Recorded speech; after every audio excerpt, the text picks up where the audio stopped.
Good day to you, Jason here, Birchfield Family Farm, Oxford, Ohio, running grass-fed Red Devon cattle, St Croix sheep, chickens, and Idaho pasture pigs in a rotational grazing system here. Good word today comes from 1 Timothy 6.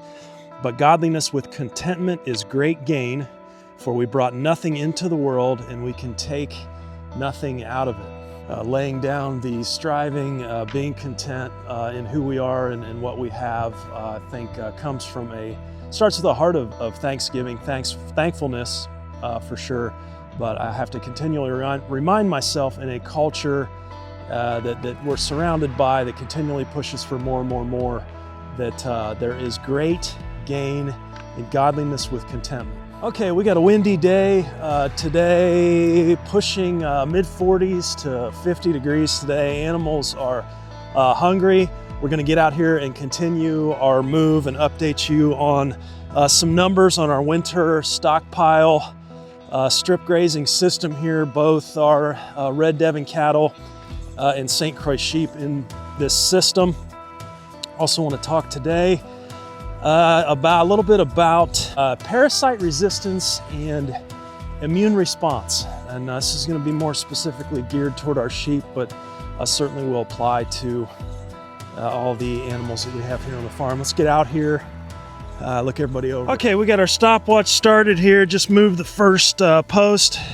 Let's go down the field here. Again, grazing down 500 feet. And you can see just getting right in there and after it.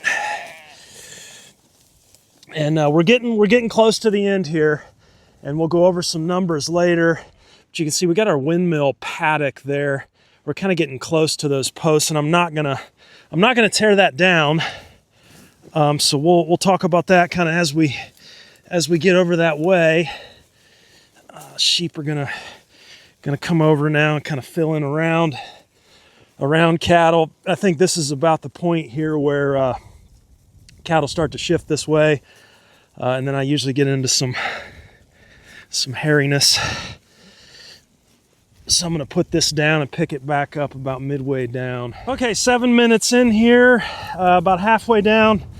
You can see typical activity here, cattle chasing sheep out of the way, and then sheep, the smart ones, smart sheep. The smart ones will learn to go behind and start to graze behind the cattle.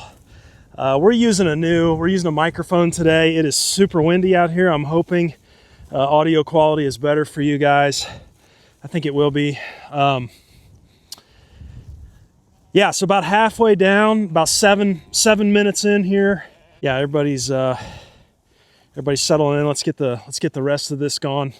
Moved over here, going down through here. Now you can see here's my corner post on that windmill paddock. Now this paddock here is our 12th paddock in our rotational grazing system. So I'm not going to take down all of the wires and the posts and stuff. So we will bump into this post here. I would say probably within the next, we don't have much to go there, 2 days maybe. And then we'll have to kind of start wrapping around this paddock here, which is going to go pretty quick. You know, once we hit this paddock here, we'll talk about some numbers when we hit the end. All right, so all the way at the end here, just a little under 12 minutes here. Throw that stopwatch up. Took me a little longer today, usually 7 to 9 minutes, but that's kind of horsing around with the camera here. And anyway, everybody's head in and rear ends out, kind of is what we want to see here. I'm glancing at manure pats. Looks pretty good. Looking over the animals. Looking pretty good. Take a look at cattle down here. They're moving this way. Sheep have kind of split the cattle on either side. You can see them down at that point there. So where are we at here? About 440 feet from where we started November 6th all the way over to that post that I was telling you guys about 440 feet. Not quite there yet. Tomorrow is day 70. So I'm just tickled pink, to be honest. I don't know how else to say it. As I look at Hank, the bull calf, for my friends in Cleveland. Good look at him there. But I'm just tickled that this has worked out the way that it has. What a savings. I feel like the animals are healthier, getting the fresh forage. We've been able to keep grazing. I mean, look at how green this is for January. What is today? January, I think we're 13th today, something like that. And again, the difference between this field of fescue and clover here compared to that field in the back, you can see it from here. That field's mostly orchard grass back there. Get asked all the time, well, what should we plant? What should we sow? How should we do things? It depends on your goals. That orchard grass field of 26 acres back there was put in mechanically, makes really great hay. But I wouldn't dare try and do stockpile grazing back there on that orchard grass. It would not hold up to hoof pressure, and look at the color of it. There's just nothing there. But it makes great hay in the summertime. And by great hay, I mean hay that you send in and test, and it's high in protein and energy compared to what normal hay is. So it depends on your goals, depends on your context. Get you some shots of these guys just eating it up here. Emma and Big Pat just going at it. Man, loving it. Grass genetic animals make you profitable is the way it works here.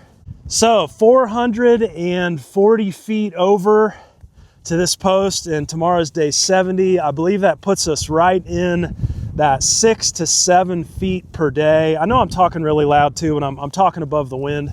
I hope this microphone's doing what it's supposed to, cutting out the wind and getting you guys some good audio here. But so between 6 and 7 feet per day is the number I want you guys to get there for.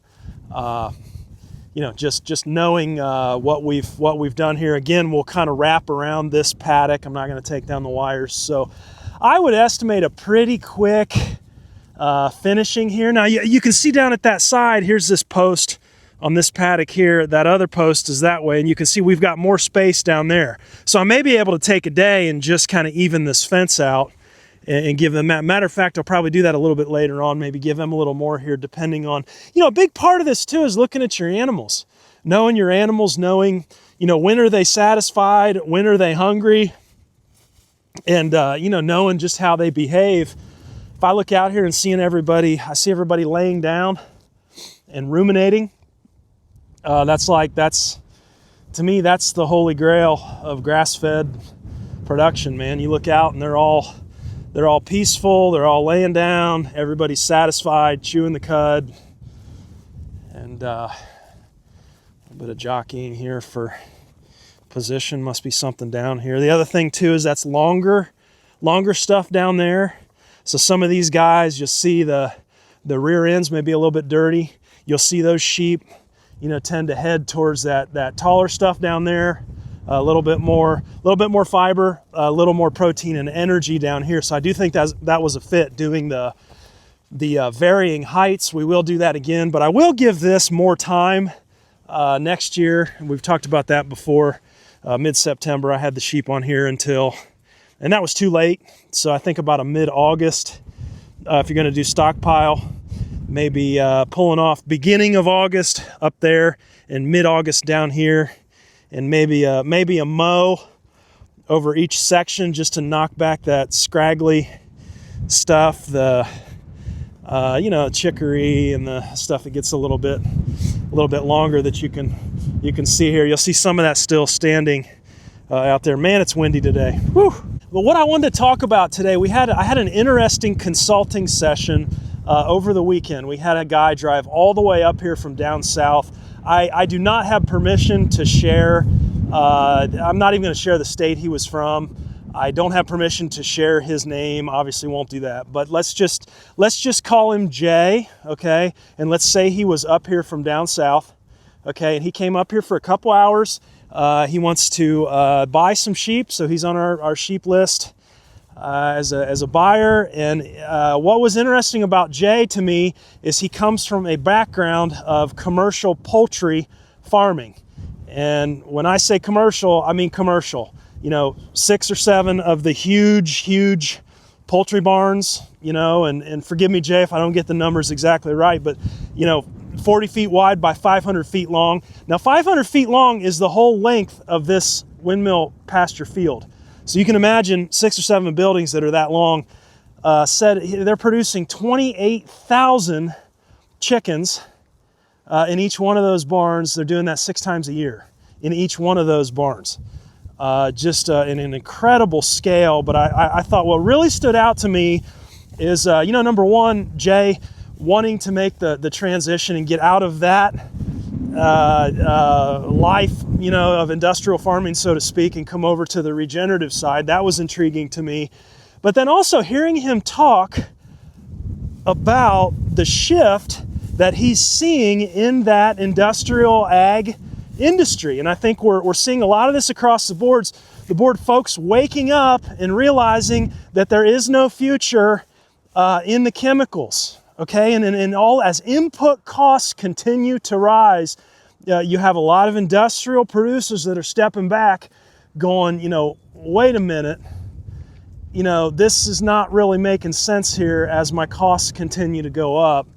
And hearing Jay talk about the commercial poultry industry, and what they're trying to do there is make a pivot, and they're trying to pivot away from. They recognize the consumer market is demanding healthier meat that's free of the chemicals and the crud, right? And so as the market continues to shift more towards healthier meat and production methods, you see these big, huge dinosaur ag companies that try and make that shift.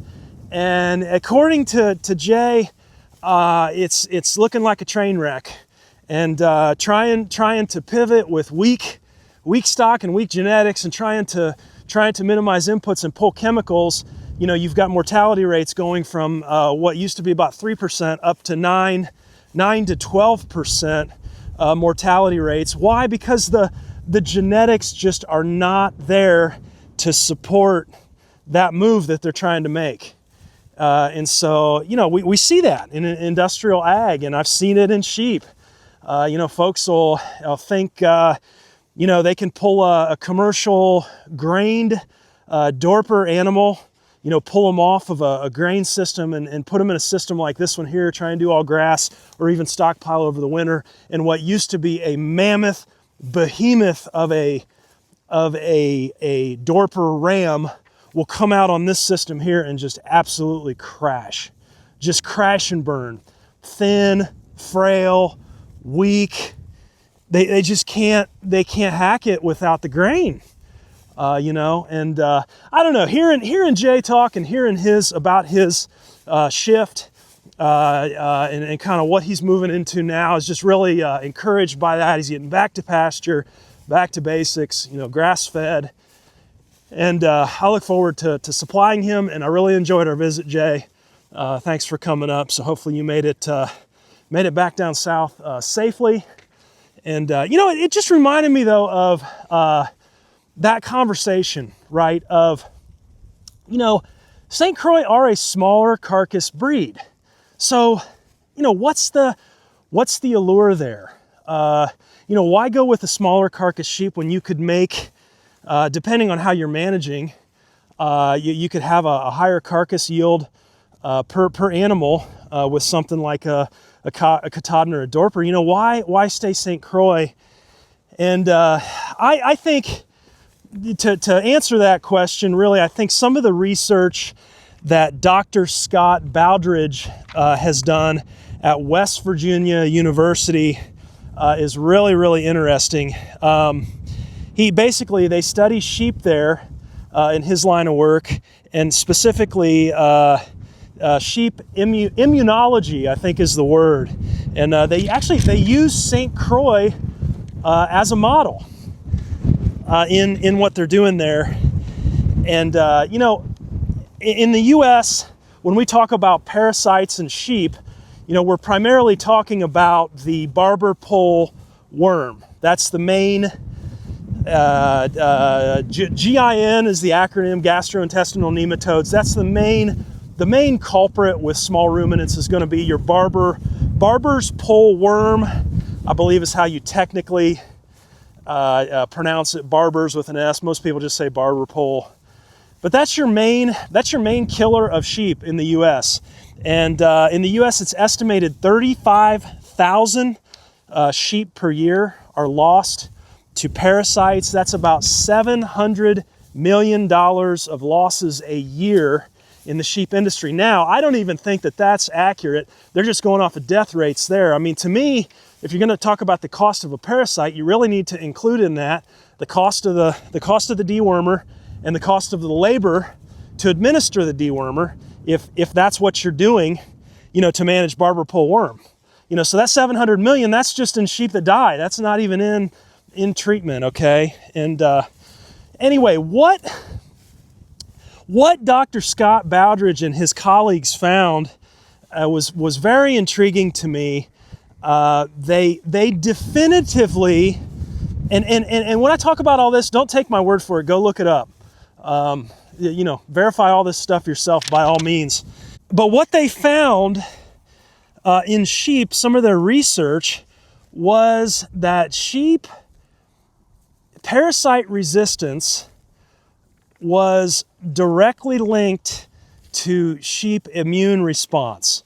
So it's all about the immune system in the sheep. Now, what did they find specifically? Well, they proved this, and they proved it with a few different facts here. They took the abomasum, which is the fourth stomach in the sheep, typically where the barber pole worm resides, and they went in and they basically cut that and examined it and did an analysis. And when they did these trials as well, they went in on day one and they administered 10,000 barber pole larvae to the St Croix, and they also did it to wool sheep, to Suffolk. I think there were some Katahdin involved in the study as well. But what they found in the St Croix is it was what was happening in like that day 3 through 7.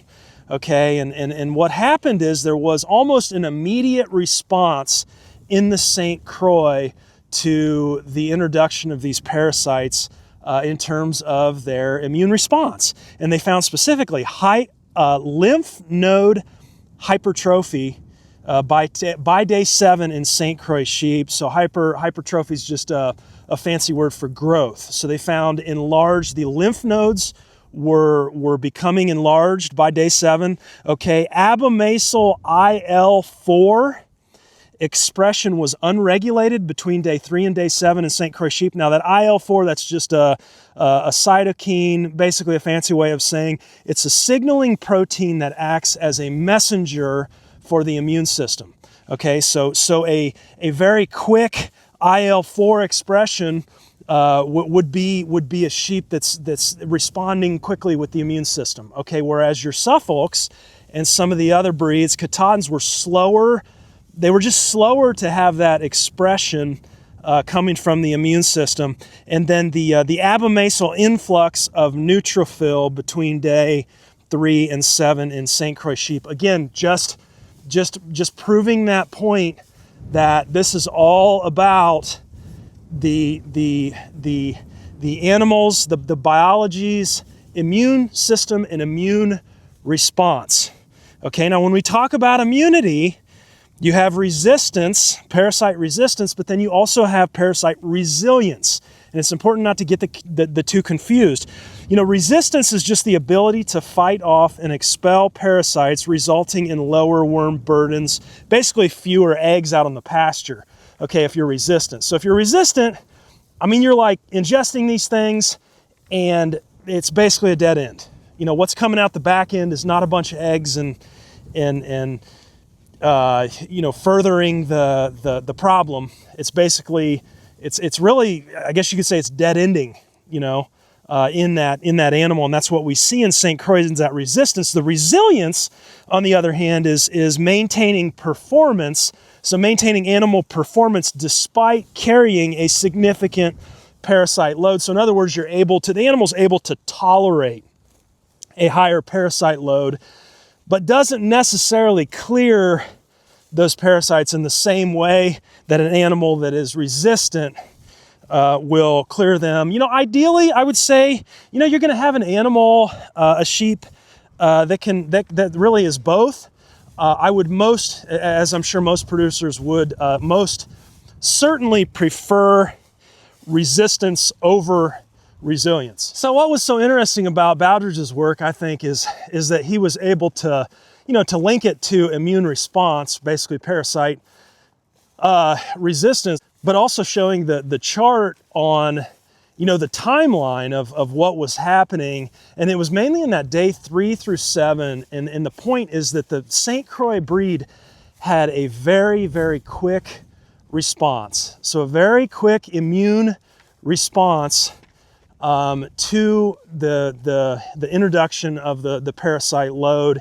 And then when they would come back a second time and repeat, it was like, so the first time you would see a spike day 3 and it goes up, and then by day 7 the St. Croix has cleared the parasites, and then on that second time, I believe they called that a challenge infection, you really didn't see much spike at all. So the immune system knew what to do and just took care of business. I don't know, maybe somebody coming to rob you, at 3 in the morning, you're already out there sitting on the porch locked and loaded, right? I mean, they're not messing around. So that was pretty curious to see some of those studies that they've done. Where I think Bowdridge kind of stopped short, and what I would like to see is, show me those things that we do as producers. And to me, this is really what it comes back to. If this is all true, and this is nothing new, by the way, this research is years old, but, wouldn't it then be about what can we do then to maintain, to promote and to maintain an animal's healthy immune system? And, I got to thinking about it, and I think this is kind of where it ties back to Jay down south with his kind of morphing out of his chicken business and what he was seeing there on the industrial chicken side with not being able to make the shift away from the chemicals with the current genetics. What I came up with 4 ways here. If you wanted to tax the immune system on these animals, what are 4 ways that you would do that, or 4 ways maybe that we've seen here? We've never fed grain here, okay? But to me, a high grain feeding in a ruminant promotes inflammation, and it changes functionality and composition of microbiota in the digestive tract. So there's no debate, okay, that grain is going to cause inflammation in ruminants. Okay, it's out there, you can look that up. If we know that, then that is putting a tax on that immune system. So and again, this is where I'd like to see more research, and Bowdridge and his colleagues come out with, hey, here's what we've seen. If you want to not tax the immune system, here's basically what you do. To me, it's grass-fed, right? And then it's promoting those genetics on grass, allowing those animals to do what they were designed to do, which is fight off parasites, okay, and not taxing the immune system. So the first one's grain. We've never fed grain, but that's one reason I'm opposed to feeding grain. You lock yourself in to industrial inputs, expensive inputs that are rising in cost. Not just that, but you promote inflammation in the animal and thereby taxing the immune system. Number 2 is chemicals.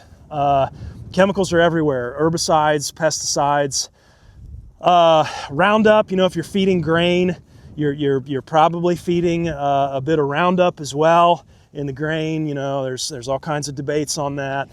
But the chemicals are going to tax the immune system as well. The animals have to deal with that. Number 3, especially that we've seen here, is water. Guys, mark my words, clean water is the new oil.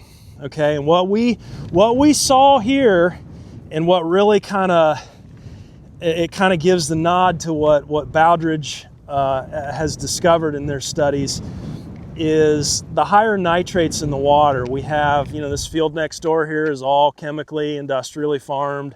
That water runs down into our shallow windmill well right there. We tried using that one year and had pink eye in the sheep and cattle. Okay, and what you'll see when you're ingesting high nitrate or higher nitrate water is you'll start to see those hoof issues come on. You'll start to see eye issues with pink eye.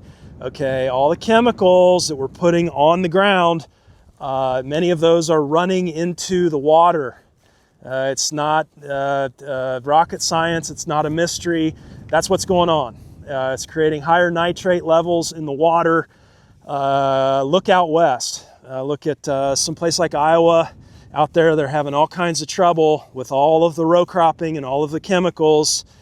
The water treatment plants are now saying, hey, they're raising the red flag because they're having to have more and more cost that goes into bringing in the high nitrate water and then filtering it down to where we can safely consume it. And so this is going to be a huge issue going forward. Mark my words. If you're in a spot where you have clean water, naturally, it's not contaminated, the nitrates are not higher, man, thank the good Lord for it, because that is a huge, huge blessing right now. How far does that go is my question too, on the water. Are we gonna quit spraying and quit producing at scale and industrially, just because people are getting sick? I don't think so. I don't think that's going to stop anybody. We're going to literally have to keep going as a culture until everyone realizes the lesson that you can't eat paper money, you can't drink paper money. It's unfortunate, but that's just the way we're headed here. It's the way it's going. And so clean water, we saw an immune load put on our animals when nitrate levels went up. Okay, that taxed the immune system. That's the point. Now, what did we see? We saw some parasite load on the animals, and we had this confirmed by the vet. And that's the medical establishment also is not going to help you get to the bottom of root cause. Okay, don't expect that from them. Don't expect your mainstream doctor or your vet to help you get to the bottom of what's going on when you're having a problem. They're going to want to treat the symptoms. So when we were going through all that with the high nitrate water, what was the solution from the establishment was, we'll just, treat the parasites, And if we had listened and had just gone that way and hadn't asked questions and kept digging, we'd probably still be treating now and still be consuming the high nitrate water that was actually the issue that was taxing the immune system. So switched out of that water, got some good clean stuff flowing, and never had the issue again, is the point there. So you're going to have to be the one responsible for doing the digging and figuring out what the heck is going on. And then number 4, that fourth way to tax the immune system of the animals is just not giving them the proper mineral that they need, them not getting the proper mix of mineral. How do they get the proper mix of mineral? It's self-selecting. We have to let the animal select what it needs. It knows. It has a nutritional wisdom about it, even as stupid as sheep appear to us, and they do some dumb things. They still can self-select and they can get what they need in terms of mineral, but it's your job as a producer to put that mineral out and give them access to good quality mineral there. So those are kind of 4 ways, right, that we're cognizant of here. That we are going to try and stay away from, or in the case of the mineral, try and provide that, to keep our animals and their immune systems in tip-top shape. Look, immunity in the immune system it's a wonderful God-given gift. I don't have to tell you guys that. We all know it. And so it becomes about how do we, instead of the chemicals and the drugs and the high carcass weights, let's raise animals that naturally thrive in these natural systems and try and tweak these ways that we can keep the animal's immune systems functioning at optimal levels. And when that's done, we get a minimal input animal that performs on grass for us. We don't need prescriptions. We don't need a vet. We don't need to bring in outside inputs that are growing in expense by the day, but we can experience this blessing of animals performing in the natural ways that they were designed to perform for us. People have been raising sheep for thousands of years, okay, without chemical dewormer, it can most certainly be done. So some of the broader implications here, the questions that I'm asking right now as someone who has family members close to me, relatives with autoimmune conditions. You know, we've seen an absolute explosion in autoimmune conditions. It's crazy when you look at the stats on autoimmune diseases and whatnot, but one of the questions I'm asking is what does it look like when we harvest an animal with a healthy immune system and then that animal is consumed versus, you know, when we harvest animals that are really not functioning at optimal performance in terms of immunity and immune response. I mean, are we so naive to believe there's no impact there? You know, nothing going on, nothing to see here. I don't believe that, not for a minute. So I think this has tremendous implications for human health. You know, understanding that we're all connected. It's all related, and when we raise healthy animals with fully functioning immune systems and harvest those and consume that meat, that we're in a better place versus, you know, am I saying that's going to rid us of all disease? And no, I mean, I don't think, you know, I don't know. Point is, we don't know, right? I'm asking the questions. And I think that's part of this, guys, is sustaining inquiry. You know, I think we're too quick to pose a question or ask the question and not hang with it. Stay after it, kind of like when we had that issue on our sheep here. Keep asking, keep digging, you know, testing, whatever you got to do to get to the bottom of what in the world is going on. And when you get there, you'll have that real world information and knowledge, and you can work within that framework to,